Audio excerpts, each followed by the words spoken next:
नमस्कार। शोमरतुड़ी एनालिसिस में आपका स्वागत है।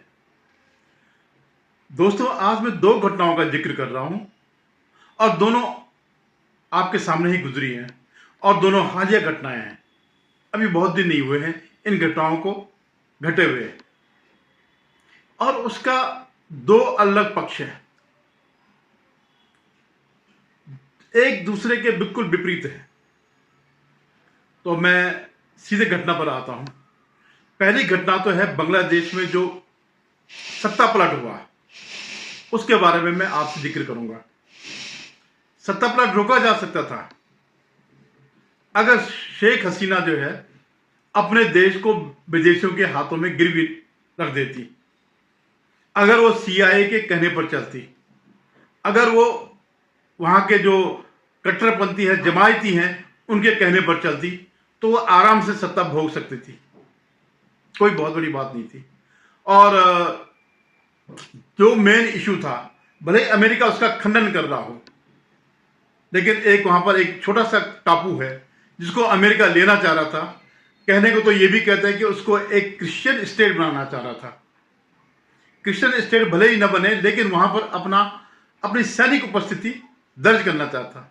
और वो बड़ा क्रूशियल जगह है जहां से चीन पर भी नजर रखी जा सकती है, भारत पर भी नजर रखी जा सकती है, और पूरा जो है मतलब बंगाल की खाड़ी का जो है एक महत्वपूर्ण बिंदु था। सेंट मार्टिन करके जो भी इसका नाम, उसका द्वीप का नाम था, क्योंकि अंग्रेजों का शासन रहा है तो अपने हिसाब से नाम दिया करते थे।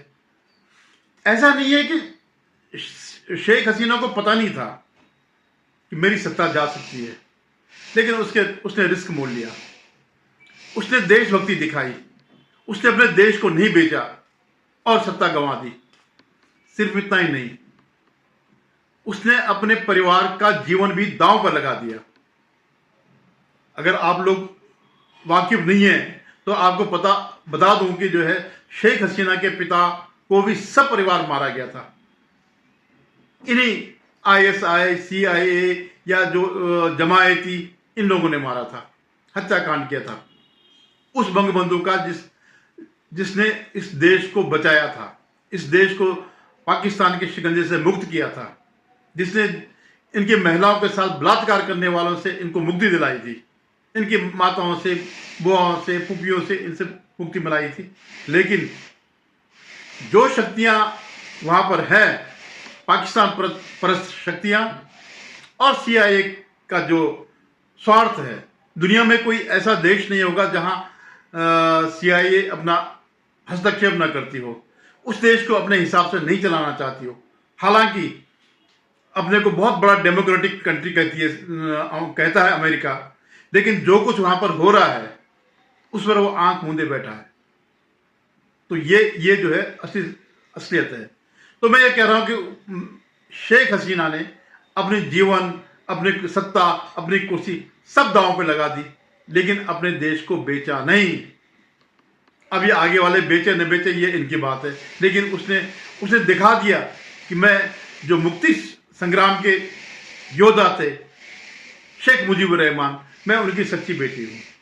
और उसी के टाइम पर बांग्लादेश ने जो है इतनी आर्थिक प्रगति करी। अब मैं आता हूं दूसरी घटना पे, जस्ट इसका रिवर्स। आपको याद होगा कि कांग्रेस लगातार प्रयास कर रही है, 3 चुनाव से वो सत्ता से बाहर है, उसको कोई जनमत नहीं मिल रहा है। तीसरी बार अथक झूठ फैलाने के बावजूद पूरा जो विदेशी तंत्र है, जो सीआईए है या जो एनजीओ है, जो जिन को सीआईए फंड करती है, या ध्रुव राठी या जिनको जिनपिंग फंड करता है, सिर्फ इसलिए कि मोदी को सत्ता से हटाया जाए। कितना झूठ फैलाया गया था, उसके बावजूद जनता ने इनको किनारे किया। कुछ लोग उनके उसमें आए, उनके झूठ में फंस गए। ऐसा नहीं कि उन्होंने गद्दारी करी, लेकिन वो उनके झूठ में फंस गए और इनकी सीटें बढ़ गई, लेकिन इनको चैन नहीं मिला। इनको ये बर्दाश्त नहीं हुआ कि अगर हम इतना प्रयास करने के बावजूद भी अगर हम सत्ता से बाहर हैं तो संभवतः कभी जिंदगी में हम सत्ता में नहीं आएंगे। तो अभी भी चुनाव परिणाम आने के बावजूद, बुरी तरह हारने के बावजूद ये देश के खिलाफ लगातार षड्यंत्र कर रहे हैं। और इसका जो है एक उदाहरण आपको दिखाई देगा। अभी जो कल परसों सोमवार के दिन परसों जो है हिंडनबर्ग रिपोर्ट पर जो इन्होंने पाखंड दिखाया, जो इन्होंने झूठ फैलाया, जिस तरह से हमारे शेयर मार्केट को गिराने की कोशिश करे, जिस तरह से हमारी अर्थव्यवस्था को रक्तपात करने की कोशिश करी, वो इन्होंने पूरा प्रयास किया। क्योंकि हिंडनबर्ग इनकी जेब में है, सोरोस का इनको आशीर्वाद है, और सोरोस नहीं चाहता है कि यहां पर कोई मजबूत सरकार रहे। इवन सोरोस क्यों, कोई भी पश्चिमी देश नहीं चाहता है कि कोई ऐसी सरकार रहे जिसकी अपनी स्वतंत्र विदेश नीति हो। याद है ना आपको, जब इन्होंने कहा कि रूस का बायकॉट करो, भारत ने नहीं किया। भारत किसकी कठपुतली नहीं है। मतलब मोदी जी की सरकार जो है वो वही करेगी जो देश के हित में हो। उन्होंने रूस से तेल लिया और उसको उन्हीं यूरोपियन कंट्री को बेचा। तो इनको ये चाहिए, इनको ऐसे सत्ता चाहिए, वो भले ही स्वतंत्र हो लेकिन उनके इशारों पे चले। आपको याद हो मनमोहन सिंह की सरकार जो थी वो सब IMF और वर्ल्ड बैंक और इनके इशारों पे चलती थी, या CIA के इशारों पे चलती थी। इतने बड़े घोटाले उस सरकार ने किए लेकिन कभी किसी ने कुछ नहीं किया। इस पर जो है जितने विदेशी हैं उन्होंने इस पर कुछ नहीं कहा। भारत में कितने आतंकवादी हमले होते थे, कभी इन्होंने एक शब्द नहीं कहा जो अपने को मानवता का और इन सब चीज का एंटी टेररिस्ट अपने को कहते हैं। उन्होंने भारत पर हो रहे आक्रमणों पे, हो रहे आतंकी घटनाओं पर कभी भी एक शब्द नहीं कहा। तो उनके लिए सबसे अच्छा पात्र इस देश की सत्ता जो है वो चाहते हैं कि राहुल गांधी और उसके गैंग को मिले। और यही इन्होंने जो है, जो हिंडनबर्ग की दूसरी रिपोर्ट है, पहली में तो रक्तपात हुआ था शेयर मार्केट का, क्योंकि तब तक जनता को पता नहीं था कि यह आदमी झूठ बोलता है, और इस कदर झूठ बोलता है कि देश के साथ गद्दारी पे आ जाता है। अब जनता को पता चल गया। जनता ने इसने वीडियो जारी किया कि आप जो है शेयर मार्केट में पैसा न लगाएं। हालांकि यही व्यक्ति शेयर मार्केट से करोड़ों कमाता है, लेकिन जनता को कह रहा है कि आप शेयर मार्केट पर पैसा न लगाएं। और इनको पूरी उम्मीद थी कि जैसे पिछली बार जो रक्तपात हुआ था वैसे इस बार भी होगा, और हमारे पास इस सरकार को गिराने के लिए, जनता को भड़काने के लिए और बांग्लादेश टाइप का विद्रोह करवाने के लिए हम लोग इस सरकार को मजबूर करेंगे। लेकिन दोस्तों ऐसा हुआ नहीं। इस देश की महान जनता ने इनके मुंह पे थूका, इतना थूका, ये सारे थूके समुद्र में डूब गए और अभी तक उसको चाट रहे हैं। उस थूक को एक दूसरे के चेहरे से चाट रहे हैं। इनके समझ में नहीं आ रहा कि हमने इतना बड़ा षड्यंत्र किया, इतना बड़ा इकोसिस्टम लगाया। जितने भी ये जो एंटी मोदी थे सब यही इसी 2 दिन तक इसी काम पे लगे रहे। 2 क्यों 3 दिन, सैटरडे, संडे और मंडे को भी। लेकिन जरा भी फर्क नहीं पड़ा। और अब आप सोच लीजिए कि जनता ने मान लिया है कि यह आदमी सत्ता के लिए किसी भी हद तक गिर सकता है।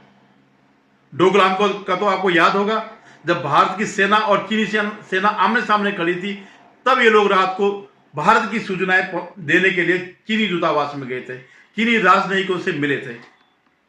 और अभी लंदन का भी आपको पता ही होगा, जो तारिक रहमान है, खालिदा जिया का बेटा, उसे अंधेरे में मिला। अगर नहीं मिला तो क्यों नहीं खंडन करता, खंडन करे कि मैं नहीं मिला, लेकिन नहीं कर सका। क्यों? क्योंकि पिछली बार इन्होंने जब डोकलाम में हुआ था तो कह दिया था कि हम नहीं मिले, उस समाचार का खंडन कर दिया। लेकिन अगले ही दिन ये बात साफ हो गई, जब चीनियों ने प्रेस विज्ञप्ति जारी करी, इनकी फोटो जारी करी, डिनर की जो है फोटो जारी करी, तो बेशरम है, शर्म नहीं आई, देश से माफी मांगते हिम्मत नहीं पड़ी कि हाँ हमने झूठ बोला था, हम सूचनाएं दे रहे थे। अब ये लंदन वाली बात पर भी चुप है। क्यों चुप है? क्योंकि इनको पता है कहीं ना कहीं से सबूत है। और जो वो वहां का एक पत्रकार है उसके पास सबूत है। वो ये कह रहा है कि ठीक है, पहले तुम खंडन करो इस बात का कि मैं नहीं मिला था। तो ये जब मिले थे तो क्या किया होगा उन्होंने? वही सौदा किया होगा। तो मेरा कहने का मतलब यह है कि इनकी पोल खुल गई है। जो फ्लूक जो लग गया था 2024 के चुनाव में, जो किसी तरह से झूठ बोल करके इनको जो सीटें मिली, आप देखते रहिएगा अगले 5 साल में ये जीरो आ जाएंगे, क्योंकि ये जनता के सामने बुरी तरह बेनकाब हो गए और जनता को पता चल गया कि ये देश का अपने सत्ता में आने के लिए देश का किसी भी हद तक जा करके अहित कर सकते हैं। अभी उपचुनाव भी होने वाले हैं कुछ, और एक दो उसके चुनाव भी होने वाले हैं राज्यों के, 3 राज्यों के विधानसभा के चुनाव में। कुछ ट्रेंड, मैं ये नहीं कहता हूं कि सब कुछ हो जाएगा, कुछ ट्रेंड इसमें दिखेगा। और आप देख रहे हैं यूपी की हालत, सिर्फ इसलिए कि इनको ये लगा इस सत्ता में आ गए तो वो अपराधी सक्रिय हो गए। ये जो 43 जो सीट मिली ना, तो इसी वजह से मिली।